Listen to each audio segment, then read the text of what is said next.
అందరికీ శుభాశీస్సులండి. మేషరాశి అధిపతి కుజుడు. ఆయన యొక్క మంత్రం తెలుసుకుందాం. ఓం కార్తికేయాయ విద్మహే వల్లీనాథాయ ధీమహి తన్నో నాగః ప్రచోదయాత్. మేషరాశ్యాధిపతి కుజుడు. ఆ యొక్క మంత్రం ఈ మేషరాశి వాళ్ళు పఠించడం వల్ల వాళ్ళ కష్టాలన్నీ కూడా దూరం అవుతాయి.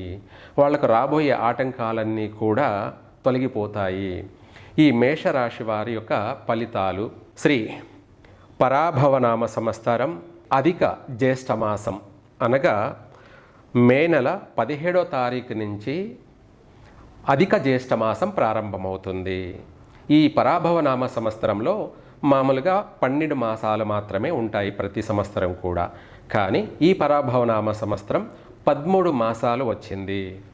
అందుకనేసి ఈ మేషరాశి వారికి 2 మాసాలు కూడా జ్యేష్ఠ మాసాలే. అధిక జ్యేష్ఠ మాసము, అలాగే నిజ జ్యేష్ఠ మాసము. ముందుగా అధిక జ్యేష్ఠ మాసము, ఆ తర్వాత నిజ జ్యేష్ఠ మాసం. అంటే ఇంగ్లీష్ ప్రకారంగా చూసుకున్నట్టయితే మే 17వ తారీఖు నుంచి 15వ తారీఖు, జూన్ 15వ తారీఖు వరకు కూడా అధిక జ్యేష్ఠ మాసము. ఆ తదుపరి జూన్ 16వ తారీఖు నుండి జూలై 14వ తారీఖు వరకు కూడా నిజ జ్యేష్ఠ మాసము. మొత్తం మీద 2 మాసాలు కలిపి మే 17వ తారీఖు నుంచి జూలై 14వ తారీఖు వరకు కూడా ఈ మేషరాశి వాళ్ళ యొక్క ఫలితాలు. ఈ మేషరాశి వాళ్ళకి ఈ 2 మాసాలలో కూడా ప్రతి విషయంలో కష్టపడాలి. అలాగే వీళ్ళ యొక్క మాట తీరు, వ్యవహార శైలి వీలైనంత వరకు మార్చుకునే ప్రయత్నం కూడా చేయాలి. ఎందుకంటే వీళ్ళ యొక్క తొందరపాటు, వీళ్ళ యొక్క నడవడిక వల్ల కొంత వ్యతిరేకతలు ఎదురయ్యే అవకాశం ఉంది. వ్యతిరేకతలు అంటే కుటుంబంలో ఉన్నటువంటి కుటుంబ సభ్యులతో కానీ, లేదా చేసే వృత్తిలో తోటి ఉద్యోగస్తులతో కానీ, లేదంటే బయట స్నేహితుల వల్ల కానీ వీళ్ళతో చాలా జాగ్రత్తగా మసులుకోవాలి మేషరాశి వాళ్ళు. ఈ 2 మాసాలు కూడా తెలివిగా నడుచుకోవాలి.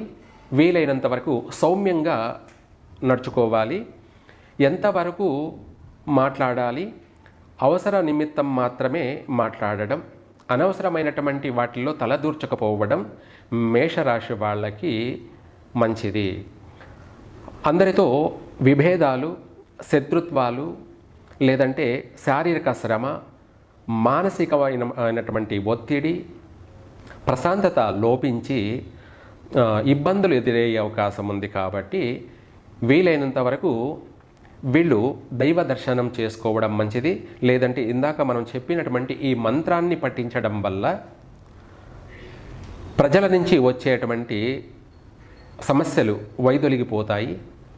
అలాగే నరదృష్టి అనేది కూడా పూర్తిగా నశించిపోతుంది. శత్రు వినాశనం జరుగుతుంది. వీళ్లకు మనోధైర్యం కలుగుతుంది, పట్టుదల, అలాగే సంకల్ప బలం కలుగుతుంది. చేపట్టిన ప్రతి కార్యాన్ని కూడా విజయవంతంగా పూర్తి చేయగలుగుతారు మేషరాశి వాళ్ళు. అలాగే ఈ యొక్క 2 మాసాలు కూడా కొంత ప్రతికూలతలు అధికంగా కూడా ఉన్నాయి. కొద్ది రోజులు బాగుంటుంది, కొద్ది రోజులు బాగుండదు అనేది ఈ 2 మాసాల్లో కూడా మేషరాశి వాళ్ళకి పూర్తిగా వర్తిస్తుంది. అలాగే ఉద్యోగ ప్రయత్నాలు చేసే వాళ్ళకి కొంత శ్రమ పడినట్టయితే ఉద్యోగ అవకాశాలు కలిసి వస్తాయి. ఆ ఉద్యోగాలలో కూడా స్థిరపడతారు. అలాగే విదేశీయాన యోగం గురించి ప్రయత్నం చేసేవాళ్ళు నెరవేరే అవకాశాలు అధికంగా ఉన్నాయి. చాలామంది అనుకుంటుంటారు ఇప్పుడు ప్రపంచవ్యాప్తంగా బాగలేదు అని అనుకుంటుంటారు. ఇది ప్రపంచవ్యాప్తంగా కూడా గ్రహస్థితులను బట్టి కొద్ది రోజులు అప్ అండ్ డౌన్లు అనేది జరుగుతూ ఉంటుంది. ఒక మనిషి వ్యక్తిగత జీవితం జాతకంలో కొద్ది రోజులు బాగుండడం, కొద్ది రోజులు బాగుండకపోవడం ఎలాగో ప్రపంచ స్థితిగతులు కూడా ప్రస్తుతం అదే పరిస్థితి. ప్రస్తుతం గ్రహస్థితిని బట్టి అపసవ్యకాల సర్పదోషం వల్ల కొన్ని ఆటంకాలు మాత్రం ఉన్నాయి. అవేమి శాశ్వతం కాదు, అవి తాత్కాలికమే. అది కొంతకాలం మాత్రమే. మళ్ళీ కంప్యూటర్ రంగంలోనూ, అలాగే అనేకమైనటువంటి ఉద్యోగ అవకాశాలు అనేది భవిష్యత్తులో మంచి మంచి అవకాశాలు ఉన్నాయి. ఏ దానికైనా కూడా నిరుత్సాహపడాల్సిన అవసరం లేదు. మీ ప్రయత్నం మీరు చెయ్యండి. దైవానుగ్రహం వల్ల మీరు చేసిన ప్రతి ప్రయత్నం కూడా మీకు కలిసి వస్తుంది.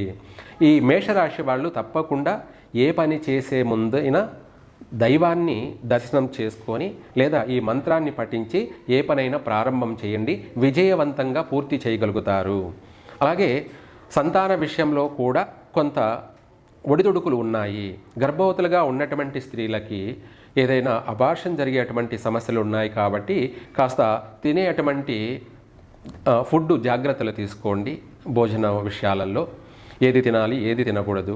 అలాగే దైవ దర్శనం లేదా ఇంట్లోనే ఈ మంత్రాన్ని జపించండి. ఎటువంటి నష్టాలు ఆటంకాలు లేకుండా మంచి సంతాన ప్రాప్తి కలుగుతారు. ప్రతి విషయంలో కూడా కలిసి వస్తుంది. సర్వే జన సుఖినో భవంతు.